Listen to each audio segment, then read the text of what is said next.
And well, all right, now we are shifting our focus to some other stories that we are tracking as well. The Cauvery water conflict rages on with both the Karnataka and the Tamil Nadu refusing to budge, and with a slugfest in the Supreme Court now spilling over to the streets.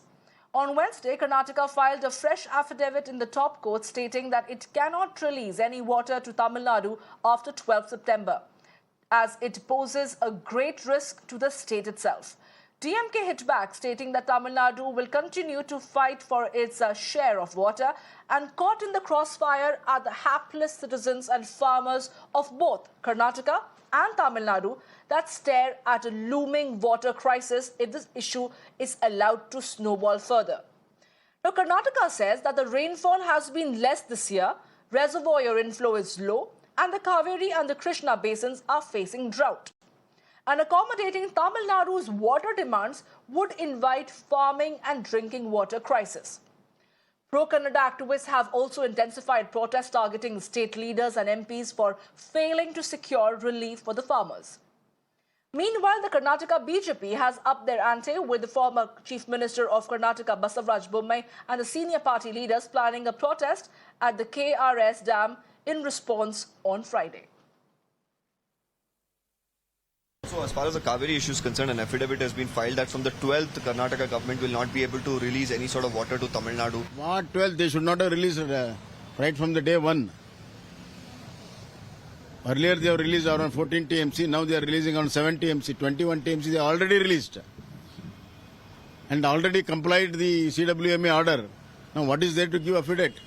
It's a hogwash to deceive the farmers and people of Karnataka. You will be joining farmers at KRS, we've been told, sir. Tomorrow I am going to KRS to take the lock and stock situation there, and further agitations will be planned. ಮಳೆಯ ಕೊರತೆ ಕಾವೇರಿ ಕೊಳ್ಳದಲ್ಲಿ ಅಥವಾ ಕೊಡಗಿನಲ್ಲಿ ವಾಡಿಕೆಗಿಂತ 82% ಕೊರತೆ ಇದೆ ಇವತ್ತಿನ ವರದಿ ಪ್ರಕಾರ. ಕಾವೇರಿ ನೀರು ನಿರ್ವಹಣಾ ಮಂಡಳಿ ಮಾಡಿರತಕ್ಕಂಥ ವೈಜ್ಞಾನಿಕ ಆದೇಶ ಬಹಳ ಸ್ಪಷ್ಟವಾಗಿ ತಿರಸ್ಕರಿಸಲಿಕ್ಕೆ ಬಾಧ್ಯ ಆಗುತ್ತೆ. ಆ ಆದೇಶ ಜಾರಿಗೊಳಿಸಲಿಕ್ಕೆ ಅರ್ಹ ಅಲ್ಲ. ಹಾಗಿದ್ದರೂ ಕೂಡ ತಮಿಳುನಾಡು ಸರ್ಕಾರ ಹೆಚ್ಚುವರಿ ನೀರಿನ ಕೋರಿಕೆಯನ್ನು ಸಲ್ಲಿಸಿ ಸುಪ್ರೀಂ ಕೋರ್ಟ್ಗೆ ಅರ್ಜಿಯನ್ನು ದಾಖಲು ಮಾಡಿರತಕ್ಕಂಥದ್ದು ಕೂಡ ಉಚಿತ ಅಲ್ಲ. ಆ ನಿಟ್ಟಿನಲ್ಲಿ ರಾಜ್ಯ ಸರ್ಕಾರ ಸುಪ್ರೀಂ ಕೋರ್ಟ್ನಲ್ಲಿ ಸಮರ್ಥ ವಕೀಲರನ್ನ ನೇಮಕ ಮಾಡಿ ಅದನ್ನು ವಾಸ್ತವ ಸಂಗತಿಯನ್ನು ಮನದಟ್ಟು ಮಾಡಿಕೊಡ್ತಕ್ಕಂಥ ಜವಾಬ್ದಾರಿಯನ್ನು ಹೊಂದಿದೆ. ಆದರೆ ರಾಜ್ಯ ಸರ್ಕಾರ ಆ ನಿಟ್ಟಿನಲ್ಲಿ ಹೆಚ್ಚು ಆಸ್ಥೆ ವಹಿಸ್ತಾ ಇಲ್ಲ ಅಂತಕ್ಕಂಥದ್ದು ಸ್ಪಷ್ಟವಾಗಿ ಗೋಚರ ಆಗ್ತಾ ಇರ್ತಕ್ಕಂಥ ಸಂಗತಿ.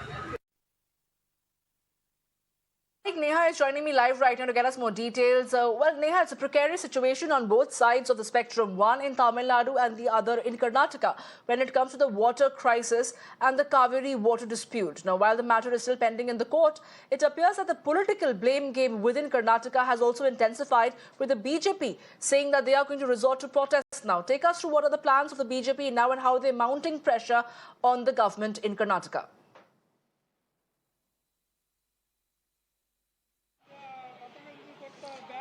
Well, yes, Samya, in fact, of course, this is political, and let's call it that, because we have seen how politics has played out over this entire issue.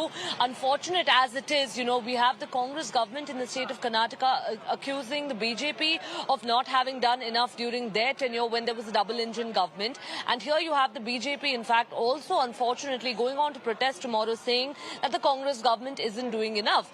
The reason, in fact, I'm calling this unfortunate is that even as politicians continue to play politics, it's the farmers on ground who have been protesting now for almost 10 days.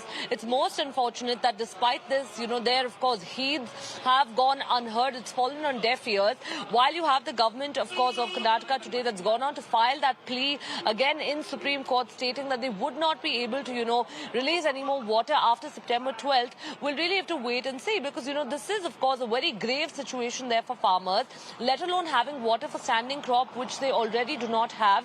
It now seems like farmers have raised the concern that drinking water supplies are going to be affected. So we'll really have to wait and see. Of course, the Supreme Court is going to be taking up the matter on September 21st is what we are given to understand. And that, of course, is still very, very far away. So until such time, we'll have to see how this pans out, what both the states are going to do, whether Karnataka would stop that supply of water after the 12th of September. Remember that the CWMA had directed the state to release water for 15 days. Now, what after that? Well, all of this, of course, is something that will play out in the coming days. But one thing that's quite certain is that farmers, in fact, on ground who have been protesting, refusing to stop their protests until such time that water supply is not stopped to the state of Tamil Nadu. Absolutely, Neha. Thank you for getting us all those details. We shall leave it at that for the moment. I'm also joined by senior journalist Mr. B.S. Arun to share his views on the story that we are tracking very closely at Mirror Now. Mr. Arun, thank you for taking our time and joining us here at Mirror Now. You know, this entire episode of the Cauvery water dispute eventually affects the common man. Whether it's a taxpayer who is now going to be facing a water shortage owing to either the water crisis because Karnataka has released water for Tamil Nadu, or for that matter, the poor rainfall that the state has received, and the farmers at the really lowest rung being able to, not being able to put out their side of the story over here, that, they are the ones who are going to be worst affected. Mr. Arun, what exactly is the way forward then? This has been a long-standing dispute, Karnataka and Tamil Nadu, but it's the hapless citizens who are at the receiving end. Yes, it's a 125-year-old dispute, and it has seen, all sorts of things like, good rainfall, bad rainfall, and farmers in both the states have been affected to a large extent. Tamil Nadu, for example, depends entirely on the Karnataka water released from the Karnataka reservoirs to grow its Kuruvai crop. It's a short-term crop grown from June to September, and it requires water which is released from the KRS, that is the Krishnaraja Sagar Dam, and the Cauvery Reservoir situated in Karnataka. So if Karnataka releases water, Tamil Nadu gets, water. These 5 districts, which is the rice bowl of Tamil Nadu, they need water from Karnataka reservoirs. Besides this, there are about a dozen districts, a total of a dozen districts in Tamil Nadu which require drinking water, for the drinking water purpose. So the dependence by Tamil Nadu on Karnataka has been quite a bit. At the same time, Tamil Nadu doesn't need water, beyond September, because it gets water, the northeast monsoon, after September. Tamil Nadu doesn't get the south-west monsoon, which Karnataka gets, and Karnataka doesn't get the northeast, monsoon. So there is a huge disparity in the monsoon levels in these two states, and that is one of the reasons why this trouble happens whenever there is a bad monsoon year. This year, it's been a bad monsoon year. The rains have failed so far in Karnataka, and as a consequence of that, Tamil Nadu is also facing a shortage of water for its irrigation purpose. Karnataka has told the Supreme Court yesterday that there is a shortfall of about 66% in the rainfall, and consequently to the inflows of these into these reservoirs. There are 4 reservoirs in Karnataka which which get Cauvery water, and the water from the release of water from these reservoirs has been affected this year to a great extent. Tamil Nadu, because of the Tamil Nadu petition, the Cauvery Water Management Authority and subsequently the Supreme Court. But Mr. Arun, politics is far from over on this entire matter.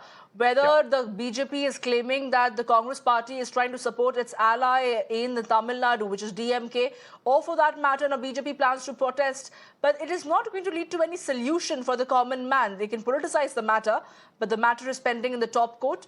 But at the ground level, do you think there is a way forward for both the state governments to chalk out a way by which the common man doesn't face acute water crisis? Very unlikely. BJP taking the stand is sort of understandable, because as an opposition party, even if Congress was there as an opposition party, it would have done the same. Now, there are the friendly parties ruling the 2 states, Congress in Karnataka and DMK in Tamil Nadu. But DMK has made it very clear that it is not interested in talks. It wants a legal solution to this entire issue. Cauvery Tribunal has given the order in 2007, and subsequently Supreme Court has gone into it many times. And the order of the order to release 5,000 cusecs of water every day till 12th of September was made by Supreme Court itself. So Supreme Court has been, seized of this issue. It heard both the states yesterday. It's going to have one more sitting on 21st of September. So when Supreme Court is dealing with this issue, Tamil Nadu is very clear that it doesn't want to step in and seek a political solution to this. Karnataka has also not made any stand on the political decision for the same. So it has to be legal and it cannot be political. The issue is going to be a legal one. And that's why we shall wait, Mr. Arun, for the court to be able to determine what is going to be the way forward for both these states and essentially how much of the Cauvery water can Karnataka share with Tamil Nadu without letting their own citizens suffer owing to water crisis. Thank you so much, Mr. Arun, for taking our time and joining us over here at Mirror Now. Thank you. And with that, we're slipping into a short break right now. Lots more lined up. Stay tuned and keep watching Mirror Now for more news and updates.